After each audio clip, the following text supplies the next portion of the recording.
The tense standoff with the Kremlin over Ukraine. Today, the Pentagon announced that several thousand U.S. troops will be heading to Eastern Europe to NATO allies Poland, Romania, and Germany.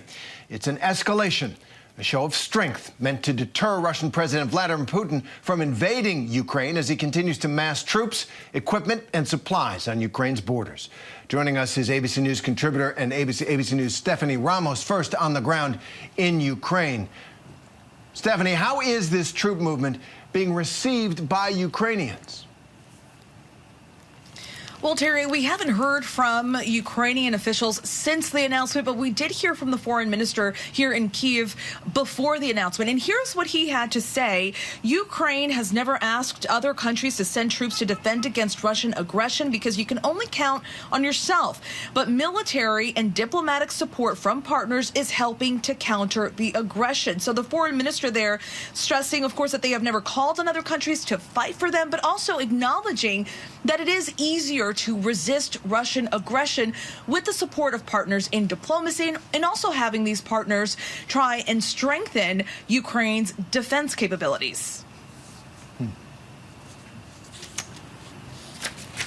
And Stephanie, let me ask you more broadly about the Ukrainian people. Look, you are there now, with the people of Ukraine who have been living with the Russian bear for centuries, but obviously with the Russians having essentially seized eastern parts of the country, and now these troops massed on their borders. How do they respond, do you think, to the United States trying its own show of strength to back the Kremlin down?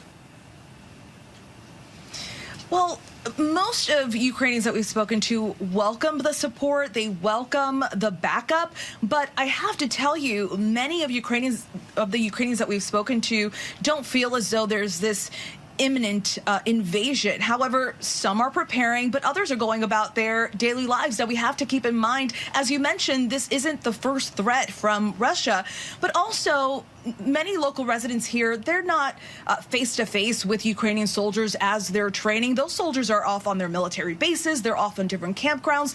Residents here also aren't seeing Russian troops. But what they are seeing and what they are hearing is their president and other Ukrainian officials say, don't panic. They're also hearing that message being sent to the U.S. So many of them are not alarmed. But one thing that they can agree on, and one thing they have said and reiterated, is that they want all of these tensions and escalations and these talks to be resolved peacefully. Stephanie, joining us now along with you is U.S. General Robert Abrams, former commander of U.S. Army Forces Command. This deployment of 3,000 U.S. troops comes at a time when we know an estimated 100,000 Russian troops are lining Ukraine's borders. Is this really supposed to be a deterrent to Russia? Your thoughts? Yeah, I think this deployment, this announcement of the deployment, is much less about deterrence against Russia. And it's much more, it's a loud, clear, unambiguous message of support to our NATO allies. And we did a very similar action in the spring of 2014 when Russia invaded Crimea. And we deployed an airborne infantry battalion from Vicenza, Italy, to the three Baltic states and put a rifle company in each country. None of that was intended to deter Russia. It was a clear message of reassurance to our NATO allies.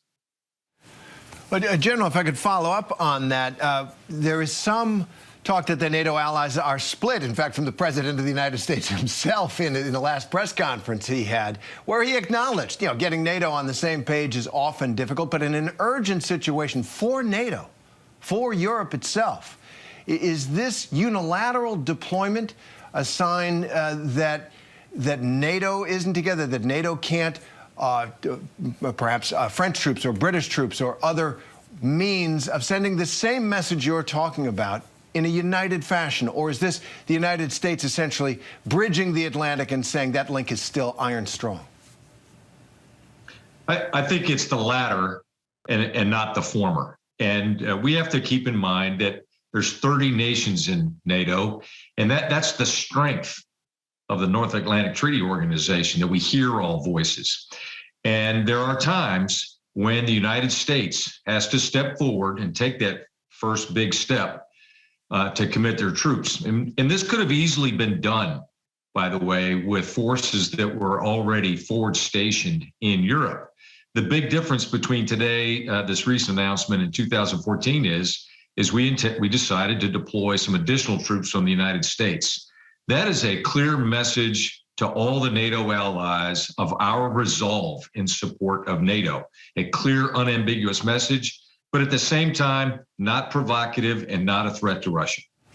So, General, let me ask you, just from your experience, the Pentagon today couldn't give much detail about when the troops will arrive or how long that they will be there. No surprise, that's usually how John Kirby rolls. He also said this was a temporary move.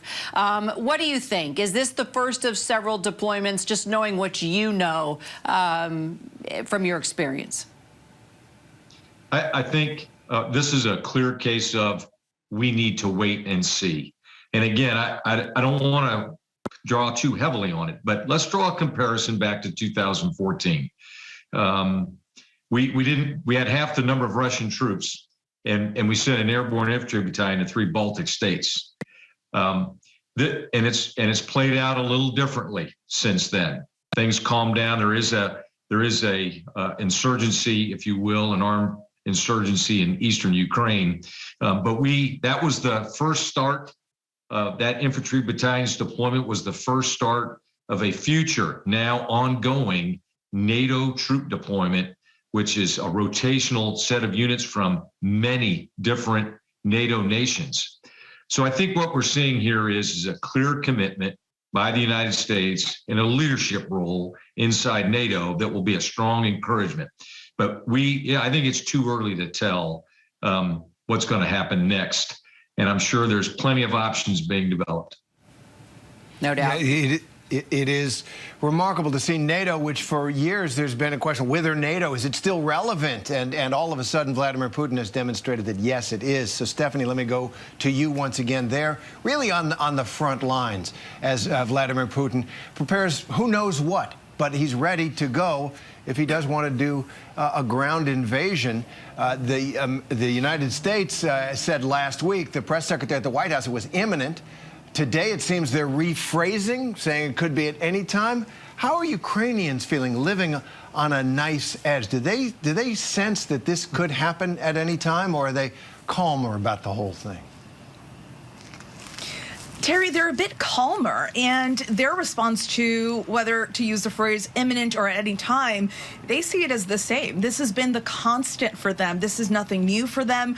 Many of the folks here were here in 2014 for the Ukrainian Revolution. So they're aware that, yes, Russia could invade. It is a possibility, but they're going about their daily lives. Today, we met with an American businessman. His name is Reno, and he's been living here in Ukraine for 15 years. And he said he has no intention of leaving right now, but he also said he's not foolish. He's not going to stick around if it does become imminent. But he says at this point, he just doesn't see it happening, and he's going to wait it out. But that's the sentiment among other Americans who are here, who live here, have business ties here, and say they have no plans in leaving.